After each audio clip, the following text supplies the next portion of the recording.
अस्सलाम वालेकुम नाजरीन, आप देख रहे हैं program the review Kamran Yusuf और शहबाज राना के साथ। द रिव्यू में हम पाकिस्तान की मईशत, खारजा अमूर और नेशनल सिक्योरिटी से जुड़े मामलात पे बात करते हैं। आजकल हर पाकिस्तानी शहरी एक ही सवाल कर रहा है कि क्या पाकिस्तान दिवालिया होने जा रहा है या पाकिस्तान दिवालिया होने के करीब है। उसकी सबसे बड़ी वजह यह है कि पाकिस्तान के इस वक्त जो ज़र मुबादला के ज़खायर हैं वो 4 साल की कम सतह पे आ गए हैं, यानी कि इस वक्त हमारे पास 6.7 अरब dollar State Bank of Pakistan के पास हैं, जो एक माह की जो इंपोर्ट बिल है सिर्फ उसके लिए काफी है। अब इस हवाले से दो नुक्ता नजर हैं। अगर आप हुकूमत से बात करें, खास करके वजीर खजाना इसहाक डार, तो उनके ख्याल में ऐसी कोई बात नहीं है और उनके मुताबिक पाकिस्तान के पास, हुकूमत के पास एक पूरा प्लान मौजूद है और पाकिस्तान बिल्कुल भी डिफॉल्ट नहीं करेगा। जबकि दूसरी तरफ जो अपोजिशन जमात है, खास करके पाकिस्तान तहरीक इंसाफ, उनका यह मौकफ है कि टेक्निकली पाकिस्तान जो है ऑलरेडी डिफॉल्ट हो गया है। बहरहाल इन दोनों मौकफ से कते नजर यह बात तो बिल्कुल तय है कि इस वक्त जो पाकिस्तान की जो मईशत है एक बहरानी कैफियत से गुजर रही है और अगर अर्जेंट स्टेप्स ना लिए गए तो खुदा ना खास्ता हालात जो हैं वो मजीद खराब हो सकते हैं। तो इस हवाले से क्योंकि ये इतना अहम टॉपिक है तो इस पर हमने सोचा कि आज दावत देते हैं मिफ्ता इस्माइल साहब को, जो कि वज़ीर ख़ज़ाना हैं जब ये चेंज ऑफ गवर्नमेंट हुई, अभी भी जो पीडीएम की थी, और इससे पहले भी जब शाहिद खाकान अब्बासी वज़ीर आज़म थे तो उस वक्त भी वो वज़ीर ख़ज़ाना रहे। तो शहबाज, आपकी इजाज़त से इससे पहले कि आप उनसे ज़्यादा सख्त सवाल करें तो मैं आगाज़ से ज़रा एक सिंपल सा सवाल करता हूँ मिफ्ता इस्माइल साहब से। तो मिफ्ता साहब, सबसे पहले तो आप पाकिस्तान की जो करंट इकोनॉमिक सिचुएशन है उसको आप कैसे डिस्क्राइब करेंगे? क्या वाकई ही एक क्राइसिस सिचुएशन है? और दूसरा जो सबसे अहम सवाल है कि क्या वाकई हम डिफॉल्ट होने जा रहे हैं? शुक्रिया कामरान भाई। देखिए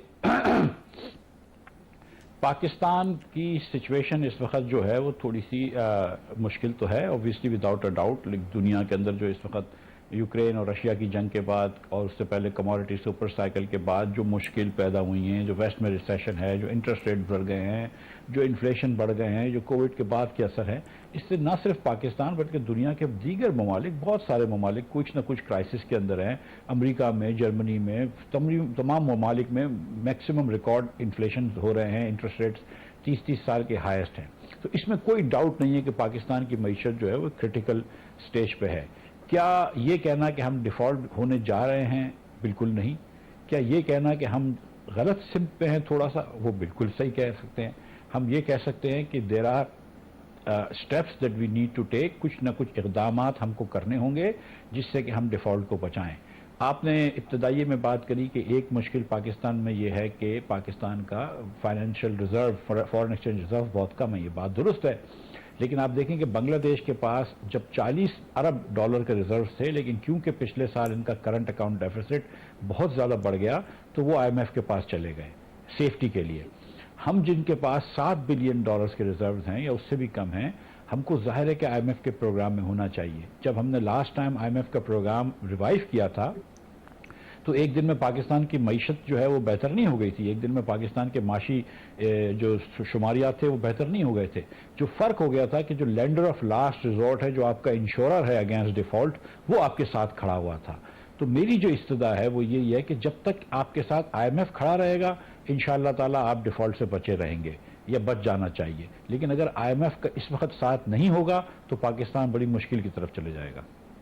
डॉक्टर साहब, आपने सही कहा कि बांग्लादेश की आपने एग्जांपल दी है। अब बांग्लादेश में लगता है ऐसे तो वहां पे ज्यादा समझदार हुकूमत थी, उनके पास गैर मुल्की ज़र मुबादला के ज़खायर भी थे। इसके बावजूद उन्होंने समझा कि IMF के प्रोग्राम में जाना जरूरी है, तो उन्होंने एक नहीं 2 प्रोग्राम उन्होंने सेपरेटली किए एक वक्त में। तो हम पहले ही डिफॉल्ट के बहुत करीब है। आपने खुद भी इस हफ्ते अपने इंटरव्यू में ये बात की कि जो डिफॉल्ट का खतरा है वो अभी टला नहीं है। तो ऐसे वक्त में फिर ये क्या हुकूमत की बहुत बड़ी नाकामी नहीं है कि इतनी क्रिटिकल कंडीशन में होने के बावजूद आज भी IMF हमारे साथ नहीं खड़ा? IMF ने इस हफ्ते एक बयान भी दिया है कि जी हम पाकिस्तान से बातचीत करने के लिए ख्वाह हैं। इसका मतलब है कि IMF बात करना चाह रहा है, हमारे एंड पे कोई प्रॉब्लम है? देखिए, इसमें कोई डाउट नहीं है कि IMF हमारे लिए बहुत ज़रूरी है और आई थिंक कि सारे पॉलिसी मेकर्स ये समझते हैं। आई थिंक ये कहना भी बहुत ज़रूरी होगा मेरे ख्याल से कि शहबाज शरीफ साहब ने, नवाज शरीफ साहब ने अपना सियासी कैपिटल जो है वो दाव पे लगाया और सियासी नुकसान किया है। जो पेट्रोल की 120 रुपये तक मैंने शायद कीमत बढ़ाई थी, या डीजल की इतनी बढ़ाई थी, पेट्रोल की 80-90 रुपये बढ़ाई थी 1.5-2 महीने के अंदर। टैक्सेस बढ़ाए, 10% सुपर टैक्स लगाया, दीगर टैक्सेस लगाए, तो ये बड़े ज़रब लगे हैं हमारी सियासी साख पे मुस्लिम लीग के, इसमें कोई डाउट नहीं है। लेकिन अब जब इस लम्हे हमने हुकूमत ली थी जहाँ पे पाकिस्तान इतने क्राइसिस में था, और उसके बाद फिर यूक्रेन की जंग के बाद एक और क्राइसिस में आ गया, और खान साहब ने जो है वो 1 फरवरी में जो एग्रीमेंट तोड़ के पाकिस्तान को डिफॉल्ट की तरफ धकेला था, तो अब इसके पास हमारे पास चॉइस कोई नहीं है। मैं ये बात समझता हूँ कि पॉलिटिकली ये बहुत मुश्किल फैसले हैं और पॉलिटिकली ये नुकसान है, लेकिन मैं ये भी समझता हूँ कि दूसरा ऑप्शन अगर खुदा ना खास्ता डिफॉल्ट है तो फिर हमको IMF को लेकर आना होगा। मिफ्ता इस्माइल साहब, इसमें मसला ये है कि जब आपका 6 माह का टेन्योर खत्म हो रहा था, और उसे आपने पहले कहा कि जो पाकिस्तान के दिवालिया होने का खतरा था अप्रैल मई में, वो अब टल गया है, और गालिबन उस वक्त आपकी ये बात ठीक थी। ये पिछले 3 माह में फिर ऐसा क्या हुआ कि ना हम IMF प्रोग्राम हम दोबारा रिवाइव कर सके, और फिर दिवालिया होने की भी बात होगी। तो ये जो आपकी जो PTI की जो गलतियां थी वो आपने वक्ती तौर पर आकर उनको ठीक कर लिया, आपकी पॉलिसी से मैं ठीक जा रही थी, तो फिर आज फिर वही दिवालिया होने की बात हो रही है। तो प्रॉब्लम तो ये 3 माह की आपकी जो इकोनॉमिक पॉलिसीज है उसके अंदर हुआ ना, तो क्या गलत हुआ इन 3 माह के अंदर? देखिए, जो मैंने गुजारिश की ना आपसे कि पाकिस्तान के अंदर हमारे अचानक से एक दिन में मईशत के शुमारियात बेहतर नहीं हो गए थे, लेकिन एक आपका लेंडर ऑफ लास्ट रिजॉर्ट था। दिवालिया या डिफॉल्ट क्या होता है कि हमारे पास पैसे ना हो जो हम वापस कर सकें।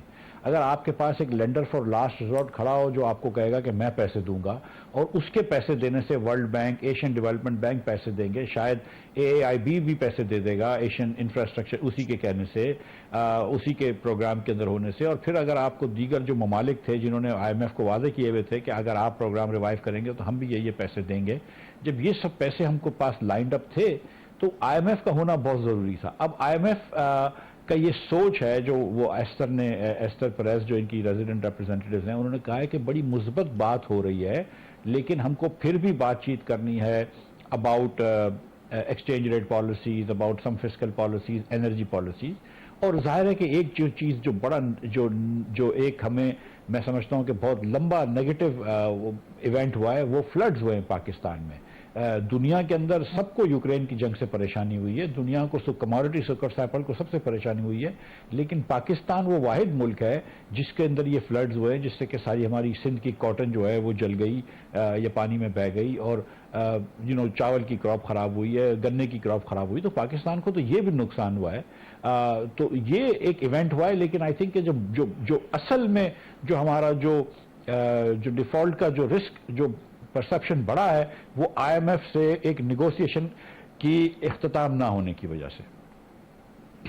अच्छा मिफ्ता साहब, यहाँ पे मुझे अगर आप इजाजत दें, क्योंकि आपने मेरे पहले सवाल के जवाब में एक बात कही कि हम डिफॉल्ट नहीं हो रहे, लेकिन हमारी जो डायरेक्शन है वो ठीक नहीं है। अब इसका क्या मतलब है कि क्या डायरेक्शन ठीक नहीं है? क्योंकि जब जाहिर है कि आप जब वजारत खजाना छोड़ के गए, मुश्किल फैसले लिए, ऑयल के ऊपर, पेट्रोलियम के ऊपर सब्सिडी खत्म की, बिजली की कीमतों में इजाफा हुआ। इसहाक डार साहब जब से आए उन्होंने कोई चीज रिवर्स तो नहीं की, सिवाय इसके कि शायद जो रुपए की कदर है उसको एक जगह पे सिर्फ रखा हुआ है। तो आपके ख्याल में इस अरसे में जब आप छोड़ के गए, हमने ऐसा क्या गलत किया है जिसकी वजह से IMF के साथ जो हमारा अगला जो प्रोग्राम की बहाली है या जो अगला रिव्यू है वो सक्सेसफुली कंक्लूड नहीं हो रहा? Where we went wrong? देखिए, सबका अपना अपना सोच होती है। मेरी और डार साहब की सोच में फ़र्क है। मैं समझता हूँ कि डॉलर को जो है वो मार्केट के अंदर आज़ाद होना चाहिए, वो अपना रेट खुद डिसाइड कर ले। अगर पिछले साल पाकिस्तान में 80 बिलियन का इंपोर्ट हुआ है और सिर्फ 30 बिलियन का एक्सपोर्ट हुआ है, तो इस वक्त डॉलर सस्ता करना जो है वो किसी वजीर ख़जाने की प्रायोरिटी मेरे ख्याल से नहीं होनी चाहिए। डार साहब का ख्याल है कि इसको हम नीचे रखेंगे तो हमारा कर्ज कम हो जाएगा, या डॉलर में तो नहीं कम होता है, रुपए में कर्ज कम होता है, या हमारा इन्फ्लेशन रेट कम हो जाएगा। तो ये एक अपनी अपनी सोच है। नहीं, तो इसका मतलब है कि मेरी कथा कलामी हो रही है। इसका मतलब है कि आप ये कह रहे हैं कि ये जो अभी जो एक्सचेंज रेट है ये एक आर्टिफिशियली मेंटेन किया हुआ है, ये मार्केट ड्रिवन नहीं है, ये आप ये कहना चाह रहे हैं?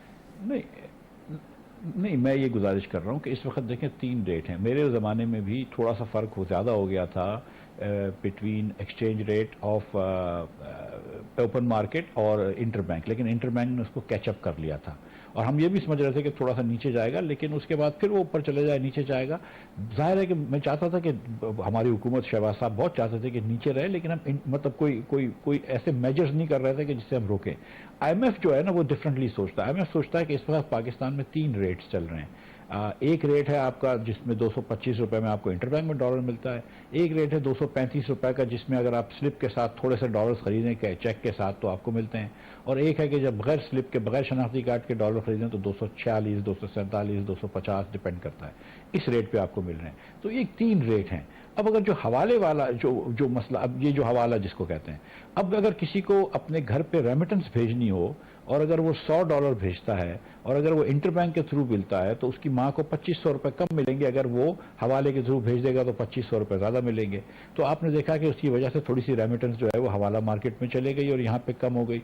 इसी तरह एक्सपोर्टर्स जो है वो 10% अपनी कीमत, अपनी जो इनकी कमाई होती है, रेवेन्यू होता है शुड से, वो रेवेन्यू के 10% लीगली पाकिस्तान के बाहर रख सकते हैं।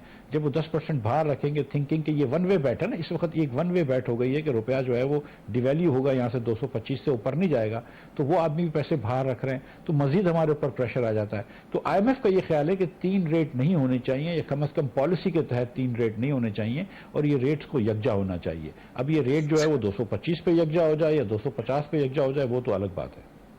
मिफ्ता साहब, एक बात तो यहाँ पे तय हो गई, जो 3 रेट्स है मिफ्ता साहब, एक तो वो गलत है, इसमें तो कोई शक वाली बात नहीं।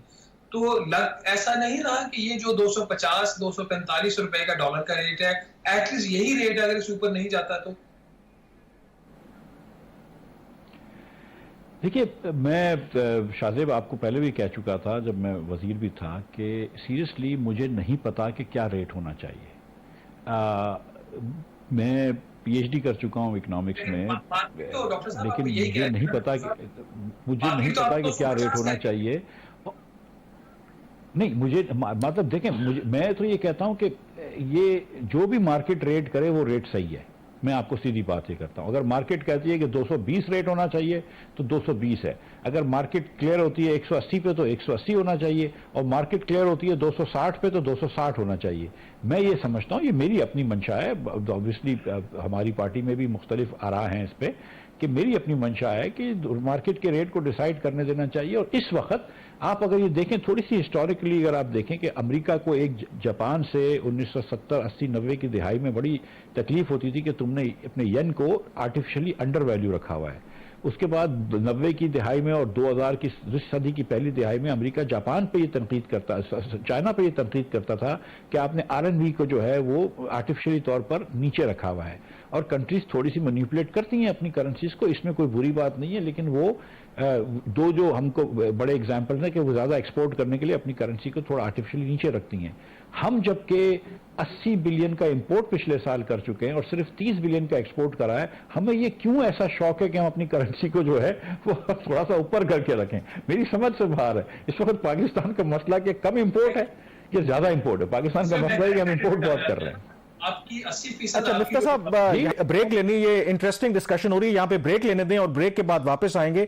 और इसी जो एक्सचेंज रेट के हवाले से मेरे ज़हन में भी एक सवाल है, और जो बहुत से लोग और भी समझते हैं कि इसका कॉस्ट बेनिफिट एनालिसिस के दोनों चीजों को देखते हैं कि क्या मेरिट्स और डीमेरिट्स हैं। ब्रेक के बाद इस पर बात करेंगे।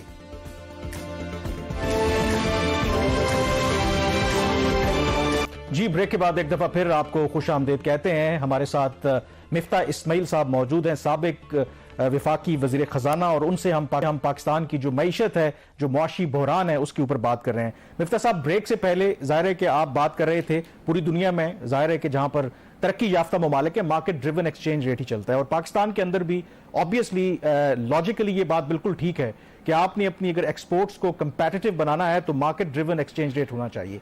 लेकिन हमारा तजुर्बा यह कहता है कि हमने अगर रुपए की कदर को कम भी किया तो फिर भी हमारी एक्सपोर्ट्स नहीं बढ़ी, और नुकसान उसका क्या हुआ कि हर चीज महंगी हुई। एक बहुत बड़ा फैक्टर जो है कि आज पेट्रोलियम प्राइसेस और बिजली की कीमतें अगर उसमें इजाफा है तो उसका बहुत बड़ा फैक्टर यह है कि रुपए की कदर मुसलसल कम हो रही है। तो डोंट यू थिंक कि जो पाकिस्तान की मईशत है, जहां पे बाकी इकोनॉमिक फंडामेंटल्स वैसे ही ठीक नहीं है, तो सिर्फ आइसोलेशन में सिर्फ मार्केट रेट जो एक्सचेंज रेट है उसको रखें और बाकी आपके इकोनॉमिक फंडामेंटल्स ठीक है ही नहीं, तो ये सस्टेनेबल है? इसका नुकसान नहीं होगा in the long run Pakistan की मईशत को? जी, बड़ा सही सवाल है, और जो मैंने आपसे गुजारिश करी कि दो आरा हमारी पार्टी में भी हैं, वो इसकी वजह यही है जो आपने बयान की है। लेकिन देखें, ये कहना कि हमारी एक्सपोर्ट्स जो हैं वो कम्प्लीटली उसमें प्राइस इनइलास्टिसिटी है कि एक्सपोर्ट की कोई फ़र्क ही नहीं पड़ता प्राइस से, ये बात दुरुस्त नहीं है ना। पिछले इस महीने अगर हमारी पिछले क्वार्टर में एक्सपोर्ट्स कम हुई हैं तो बांग्लादेश की बढ़ी हैं। इस वक्त फॉर इंस्टेंस पूरी दुनिया के अंदर एक्सपोर्ट्स जो है वो कम हो रही हैं क्योंकि वेस्ट के अंदर रिसेशन है, हमारी एक्सपोर्ट तो कम होगी, ये मजबूरी है, इसमें कुछ भी हम एक्सचेंज रेट कर लें।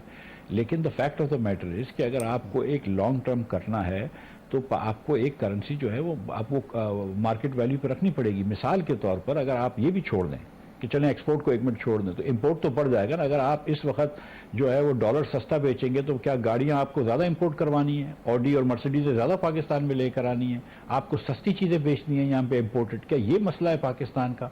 ये भी याद रखिए कि जो गरीब आदमी है उसका कंजम्पशन बास्केट में ज़्यादातर डोमेस्टिक चीज़ें होती हैं। जिस आदमी की तनख्वाह 20-25 हज़ार रुपये होती है वो इंपोर्टेड चीज़ें इस्तेमाल नहीं करता। ये तो साहिब सरवत लोगों के लिए होता है कि वो ज्यादा इंपोर्टेड चीजें इस्तेमाल करते हैं, उनकी गाड़ियां भी, घड़ियां भी, तेल तो सर हम इंपोर्ट ही करते हैं ना, तेल तो इंपोर्ट करते हैं ना। देखिए सर, तेल इंपोर्ट करते हैं ना। एक मेरे ख्याल में पॉलिटिकली जो नुकसान हुआ है इस गवर्नमेंट को वो इसी वजह से हुआ है कि तेल की कीमतों में जो रिकॉर्ड इजाफा हुआ और उसका जो फिर इम्पैक्ट आया है बाकी कीमतों के ऊपर, तो ये तो बहुत बड़ा एक फैक्टर है ना। मैं तो ये गुजारिश कर चुका हूं आपको कि ये एक मसला है कि सियासी तौर पर इस पे हमको नुकसान हुआ है और हमारी पार्टी ने जानते हुए बूझते हुए नुकसान उठाया है, क्योंकि ये मुल्क की मईशत को बचाना हमारे लिए मकसूद था। ये मुल्क की मईशत जो थी वो हमको हमारे सियासी मफाद से बालातर थी। हमको अपनी अना से, ईगो से और पॉलिटिकल कैपिटल से मुल्क की मईशत को बालातर रखना है और उस मुल्क के मफाद को बालातर रखना है। इसीलिए, और ये जो है ना, देखें कामरान साहब, जो आप बात कर रहे हैं कि अगर हम जानबूझकर सस्ता रखें तो उसके भी नुकसान होते हैं ना, फ्री में तो नहीं रहती चीजें।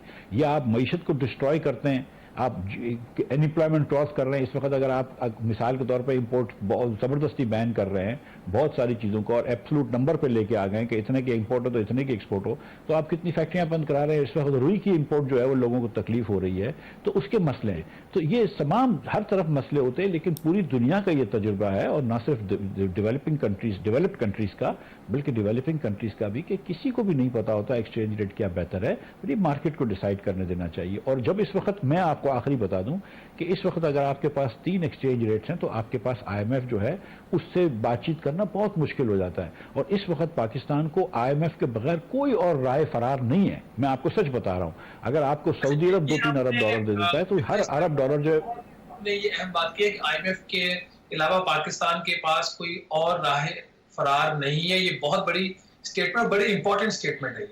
IMF ने जो इस हफ्ते का अपना बयान दिया, इसको जरा हमारे लिए थोड़ा सा नाज़रीन के लिए एक्सप्लेन कीजिएगा कि जो स्टेटमेंट एस्टर ने दी है उसमें 4 पॉलिसीज को उसने आइडेंटिफाई किया है और स्टेटमेंट में डाला। इसका मतलब ये हुआ कि ये 4 जो एरियाज है और यही 4 एरियाज आपकी इकोनॉमी के हैं जिसके ऊपर अभी भी इख्तिलाफात है।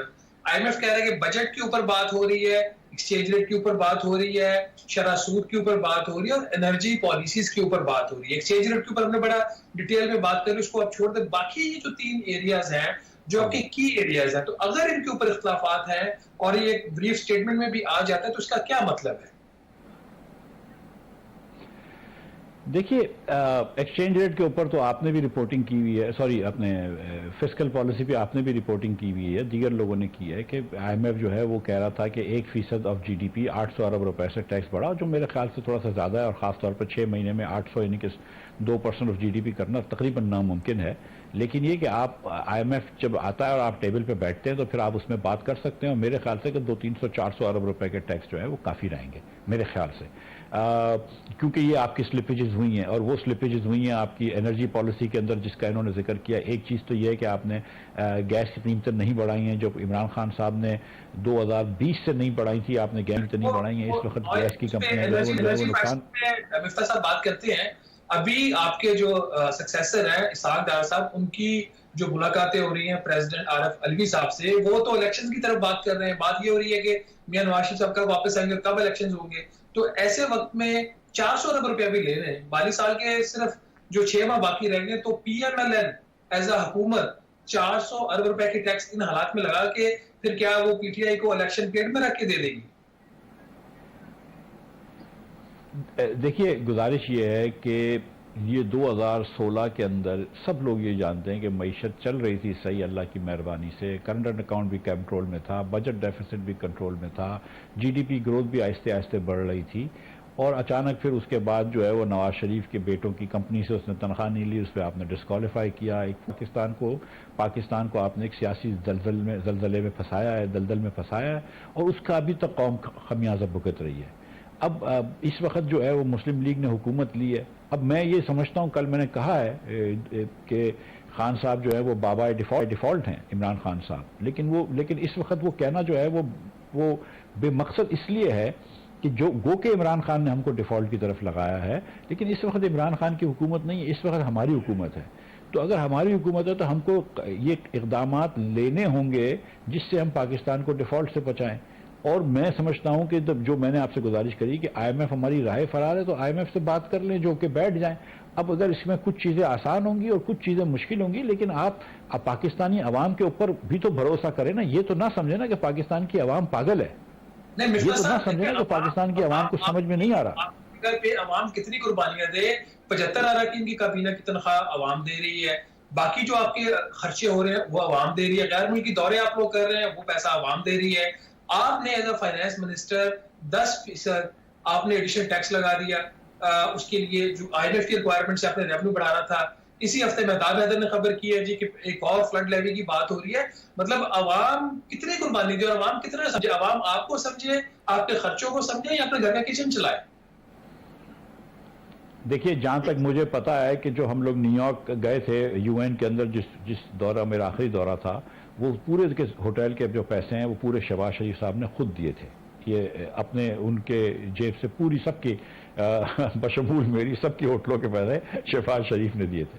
तो एक तो ये बात है। दूसरी गुजारिश ये है कि देखें, पाकिस्तान जिस स्टेट में है वो उस स्टेट में है। अब इसका हम क्या कर सकते हैं, मुझे बताइए कि अगर पाकिस्तान में फ्लड्स आएगा तो उसका हम क्या कर सकते हैं। मेरी आपसे गुजारिश, मेरी सुन लीजिए, मेरी गुजारिश सुन लीजिए जी, शहबाज साहब मेरी गुजारिश सुन लीजिए जी। शहबाज साहब, मैं ये गुजारिश कर रहा था कि देखिए, हमने 10% टैक्स लगाया, सुपर टैक्स लगाया। हमने जो 10% सुपर टैक्स लगाया वो अमीर तरीन कंपनियों पे लगाया, आपको भी पता है। शहबाज शरीफ साहब के बेटों की कंपनियों पे लगाया, आपको भी पता है ये चीज़। तो हमने कभी भी खुदा न खास्ता अमीर लोगों को नहीं छोड़ा है। अगर और जो मैंने कहा है, और आप जानते हैं, शहबाज साहब भी मान गए थे कि हमने दुकानदारों के ऊपर टैक्स लगाना था। अब मैं आपको ये गुजारिश करता हूं कि इस पाकिस्तान में 22 लाख दुकानदार हैं और उसमें से 30,000 दुकानदार पैसे देते हैं, और तो 22 लाख दुकानदारों में से सिर्फ 30,000 दुकानदार सेल्स टैक्स दें, ये ज्यादती नहीं है? या इनकम टैक्स दें, ये ज्यादती नहीं है? क्या उनका पाकिस्तान नहीं है? ये रोड फ्री में बनता है। शहबाज, मेरे ख्याल में यहाँ पे एक ब्रेक लेते हैं शहबाज। ये वे फॉरवर्ड पे भी हम करनी है, क्योंकि मसाइल की तो सारे बात करते हैं। प्रॉब्लम ये है कि किसी के पास इसका वे आउट है भी, किसी के पास, किसी जमात के पास वो रोड मैप है भी कि इस मुश्किल से निकलना कैसे है। तो क्या मिफ्ता साहब के पास ऐसा कोई रोड मैप है? ब्रेक के बाद उस पर बात करेंगे।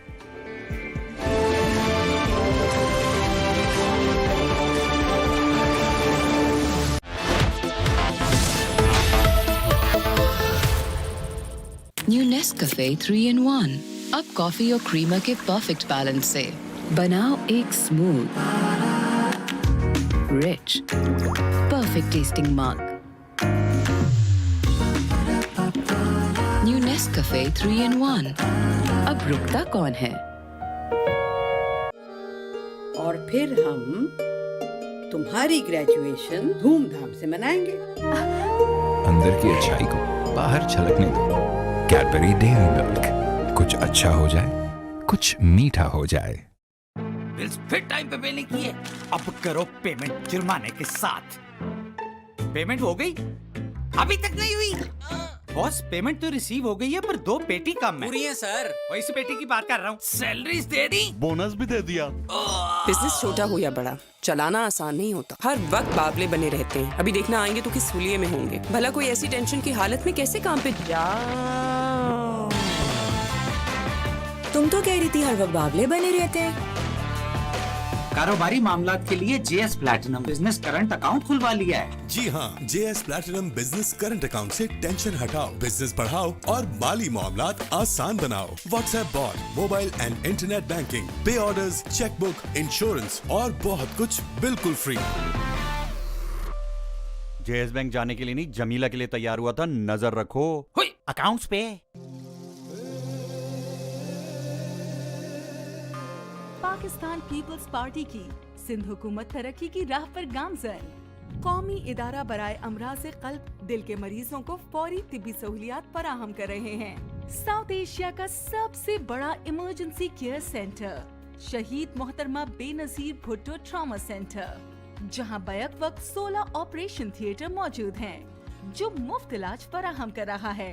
बच्चों के इलाज और इमरजेंसी के लिए बैनुल अक़वामी तर्ज के 9 चिल्ड्रन इमरजेंसी केयर सेंटर्स, माजूर अफराद के लिए इंस्टीट्यूट ऑफ फिजिकल मेडिसिन और रिहैबिलिटेशन, पाकिस्तान का पहला इन्फेक्शियस डिजीज हॉस्पिटल, सिंध में cyber knife robotic surgery, bone marrow transplant unit, Gambat institute of medical sciences और Sindh institute of urology and transplantation, जहां इलाज बिल्कुल मुफ्त फराहम किया जा रहा है। 20 से ज्यादा आला तालीमी इदारे बनाए गए। शहीद Benazir Bhutto girls cadet college Larkana, Bakhtawar cadet college for girls Nawab Shah, Jahangir park, peoples square, fisherman Chowrangi, मुतादिद नए पार्क, सैकड़ों सड़कें, सिग्नल फ्री कॉरिडोर और बेशतर पुलों अंडरपासेस आज सिंध में ट्रैफिक के मसाइल को हल करने में मदद फराहम कर रहे हैं। कराची, हैदराबाद, लाड़काना और सक्खर में पीपल्स बस सर्विस आवाम को सफरी सहूलियात फराहम कर रही है, जबकि शहर भर की शाहराहों और तिजारती मराकज़ की सफाई, घर घर जाकर कचरा उठाने का काम Sindh solid waste management board की जानिब से एहसन तरीके से सरअंजाम दिया जा रहा है। तो वहीं हुकूमत सिंध एक दिन में ज्यादा से ज्यादा मैंग्रोव के दरख्त लगाने के 3 वर्ल्ड रिकॉर्ड भी अपने नाम कर चुकी है और सिंध भर के शहरों में अर्बन फॉरेस्ट बनाकर मौसमियाती तब्दीली से होने वाले खतरात का मुकाबला करने में कोशा है। बारिश का पानी जखीरा करने वाले डैम्स तामीर हुए। सूबे भर में सनती जोन का कयाम अमल में लाया गया। थर कोल पावर प्लांट की बुनियाद, नूरियाबाद में 100 मेगावाट पर मुश्तमिल गैस से चलने वाले पावर प्लांट की बुनियाद, जमपीर विंड कॉरिडोर का कयाम। तरक्की का ये सफर अभी जारी है, क्योंकि खिदमत है हमारी पहचान। खिदमत में सबसे आगे सिंध। टफ टाइम कभी बता के नहीं आता।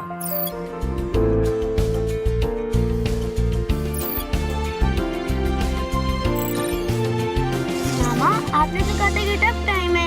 टफ टाइम्स के बाद ही तो गुड टाइम्स आते हैं। टफ टाइम को अपना टाइम वही बनाते हैं जो सिर्फ डिजिटल नहीं, सुपर डिजिटल हो जाते हैं। सुपर नहीं तो 4G नहीं, जैज़ सुपर 4G। ये सलमा इतना क्यों इतरा रही है? सुना है सलीम भाई को बोनस मिला है। सलमा, सुना है सलीम भाई को बोनस मिला है? मुझे? इन्हें नहीं, बोनस तो मुझे मिला है। हाँ? मेरा 1 किलो बोनस। बनाए झाग ज्यादा, निकाले दाग ज्यादा। वाह सलीम भाई, क्या बात है। बोनस की और बोनस मिला है, सबसे ज्यादा मिला।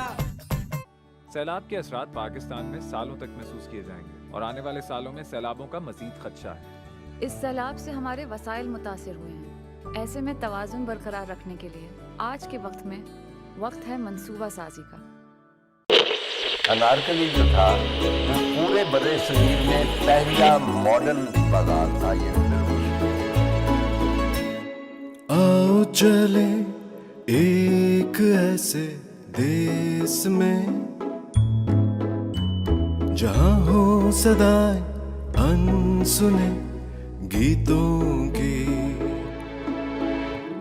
जहाँ मिट्टी की सौंधी खुशबू से महके रास्ते सारे, जहाँ रंगों नूर की कौसों कज़ा का जादू दिल पे छाए। कारवां सराए, कारवां सराए, कारवां सराए, कारवां सराए। देखिए कारवां सराय इतवार शाम 7:05 पर सिर्फ एक्सप्रेस न्यूज पर। आधे से ज़्यादा हमारे जो पुलिस वाले थे वो जख्मी भी थे, वो फौत भी हो चुके थे और उन्होंने हमारे सामने हमारी मैडम को जलाया। नामुमकिन है भुलाना उन अजीम शहीदों को जो जीत गए जान हार के। नामुमकिन है भुलाना सानिहा आर्मी पब्लिक स्कूल।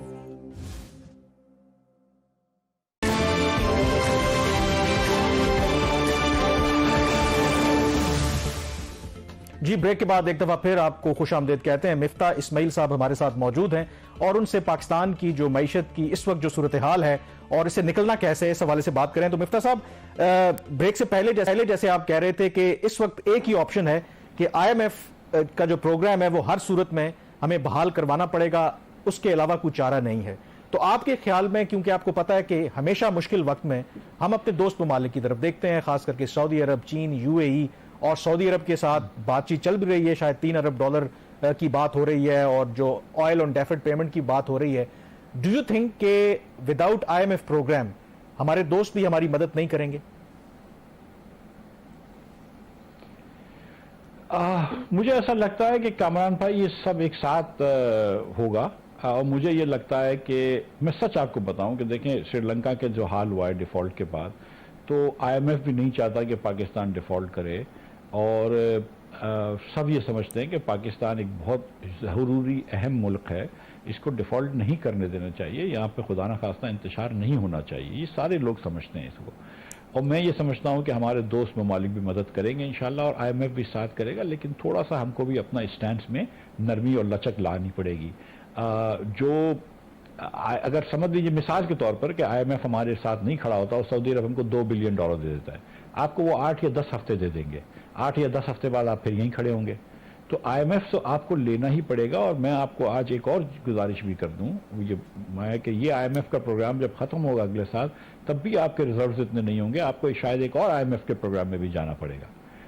तो मतलब लेकिन अभी इस वक्त ये कि देखें आप 25-30 सालों से 40 सालों से आप मुल्क किस तरह चला रहे हैं। आपका एक्सपोर्ट जो है वो 8.5% ऑफ GDP हो गया है। आप देखें ना कि दूसरे ममालिक में बांग्लादेश में किधर है। आपका देखिए कि आपका जो जब से आपका NFC अवार्ड हुआ है और आप सूबों को बतदरीज इतने ज़्यादा पैसे दे देते हैं, वो खर्च कर रहे हैं, उधर 500% उनकी वो जो सैलरी के बिल्स बढ़ गए हैं। तो आप इसको इस तरह पैसे दे रहे हैं तो आपका जो डेट सर्विसिंग है वो कितनी बढ़ गई है। आप जब पूरे सब सूबों को पैसे देते हैं तो आपके पास तो डेट सर्विसिंग के भी पैसे नहीं रहते।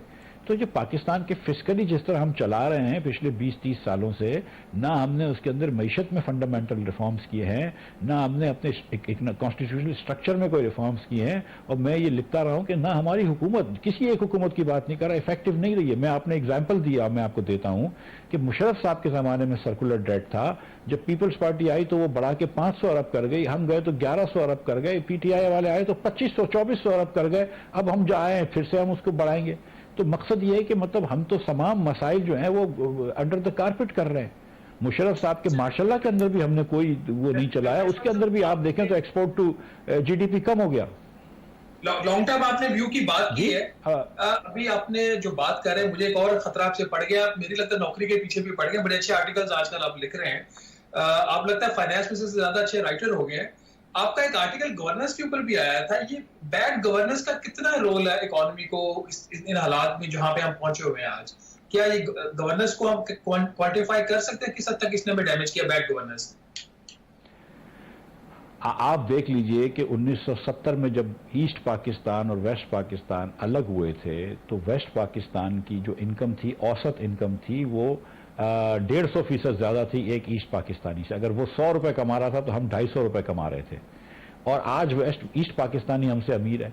आज ईस्ट पाकिस्तानी ये बांग्लादेशी जो है वो हमसे 3 साल ज्यादा पढ़ा लिखा है, हमसे 5 साल ज्यादा जिंदा रहता है, वो हमसे ज्यादा एक्सपोर्ट करता है उस मुल्क में जहां पे कॉटन नहीं है, जो सिंध से छोटा है, जिसका एरिया जिस पे कोई रिसोर्स नहीं है। यहाँ आपके पास अल्लाह की मेहरबानी ने, अल्लाह ने आपको गैस दी है, अल्लाह ने आपको तेल दिया है, आपको इतनी बड़ी सी कोस्ट दी है जिसको आप फायदा नहीं उठाते। आपके पास बेहतरीन पंजाब और सिंध के अंदर ज़राअत की जगहें दी हैं, आपके पास फल दिया है, टूरिज्म की जगह दी है। हमने कौन सा नेचुरल रिसोर्स इस्तेमाल किया है? ये हुकूमत पाकिस्तान पाकिस्तान, और मैं तमाम सूबों की हुकूमतें और तमाम वफाक की हुकूमतों को कह रहा हूं कि इस हुकूमत पाकिस्तान है जिसमें माशाल्लाह भी शामिल है, जमहूरियत भी शामिल है, हमारे लिए क्या काम किया है। आज आधे पाकिस्तानी बच्चे जो हैं जो स्कूल जाने चाहिए वो स्कूल में नहीं है। हम स्कूल पे 1000 अरब रुपए से ज्यादा खर्च करते हैं। ये पैसे अगर हम दे दें लोगों को तो लोग अपने बच्चे प्राइवेट स्कूल में पढ़ा लें। लेकिन यहाँ पे स्कूलें इसलिए तो नहीं बनाई है हमने कि बच्चों को तालीम दें, हमने स्कूल इसलिए बनाई है कि हम टीचरों को नौकरियां दे सकें। हम पीआईए एक एयरलाइन चलाते हैं जो 55 अरब रुपए नुकसान करती है और सबसे आजकल देखें तो कभी कभार ज्यादातर महंगी होती है। ना किसी भी 4 प्राइवेट एयरलाइन है, हमने पीआईए क्यों रखी हुई है। ये हुकूमत ना प्राइवेटाइज कर सकती हैं हुकूमतें हमारी, ना कोई तालीम दे सकती है बच्चों को, ना सेहत दे सकती हैं, ना हम पानी दे सकते हैं। हमारी पाकिस्तान की हुकूमत है। Pakistan is probably one of the worst govern countries in the world. आप ये देखिए कि सबसे ज्यादा कलामी हो रही है, क्या इसकी वजह यह है कि इस मुल्क के अंदर पॉलिटिकल स्टेबिलिटी नहीं रही और उसकी एक वजह सिक्योरिटी एस्टेब्लिशमेंट पर इल्जाम तो लगता ही है, हमारी सियासी जमातें भी आलाकार बनती रही हैं। अगर फर्ज करें कि इमरान खान साहब आपकी हुकूमत के खिलाफ साजिश ना करते तो हालात मुख्तलिफ होते, और आप लोग इमरान खान साहब के खिलाफ साजिश ना करते तो शायद हालात मुख्तलिफ होते। डू यू थिंक कि ये बहुत बड़ा फैक्टर है कि इस मुल्क के अंदर पॉलिटिकल स्टेबिलिटी नहीं है और सियासतदान ही दूसरे सियासतदान की टांगें खींचते हैं, जिसकी वजह से पॉलिसी में कंसिस्टेंसी नहीं है?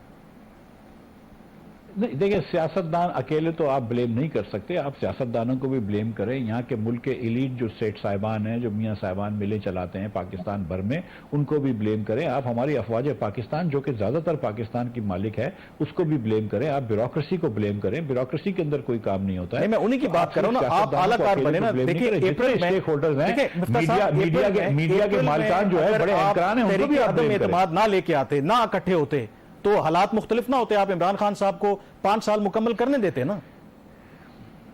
आपने शायद किसी डर की वजह से कि जी 10 साल के लिए आ जाएंगे इमरान खान साहब।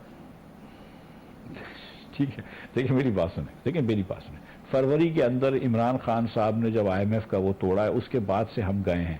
इमरान खान साहब ने 2020 से, जो मैं आज बातें कर रहा हूं, अगर PTI के दोस्त कोई खुश हो रहे हैं तो मैं उनको ये बातें बता दूं तरीके। देखिए 2020 से इमरान खान ने यहाँ पे गैस महंगी हो रही थी, बिजली गैस महंगी नहीं करी। 2 साल से, ये शहबाज राना साहब आपको कंफर्म करेंगे कि 2 साल से इमरान खान ने एनुअल रीएडजस्टमेंट टैरिफ की नहीं करी थी, क्वार्टरली रीएडजस्टमेंट टैरिफ भी डिले कर रहे थे।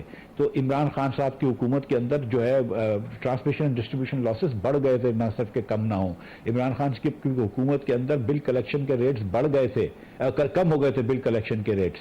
तो खान साहब ने किस एरिया में बेहतरी लेके आए थे? मां सिवाय कुछ रियल एस्टेट के लोगों को बार बार ये एमनेस्टियां दे देते थे, और मां सिवाय एक फराग गोगी साहिबा की, अब जाहिर है कि जायदाद में इजाफा हुआ है, 90 करोड़ रुपए हो गए, अंगूठियां आ गई, और लोगों को 5-5 कैरेट की घड़ियां बिक गई। इसके अलावा खान साहब ने कौन सी बेहतरी करी है? और खान साहब ने बेहतरी नहीं करी। खान साहब तो बड़े पारसा बनते थे, लेकिन मैं तो कह रहा हूं कि पाकिस्तान के अंदर आपको अच्छा मिस्टर साहब, यहाँ पे मैं ब्रेक ले रहा हूं, ब्रेक के बाद मैं आपके पास आऊंगा, लेकिन ये लोग सवाल आपसे भी कर रहे हैं कि अप्रैल के बाद जब आप इक़्तिदार में आए हैं, चलें इमरान खान साहब के गुनाह तो आपने गिनवा दिए, आप लोगों ने क्या किया? हमारे सामने है सब कुछ, ब्रेक के बाद इस पे बात करेंगे।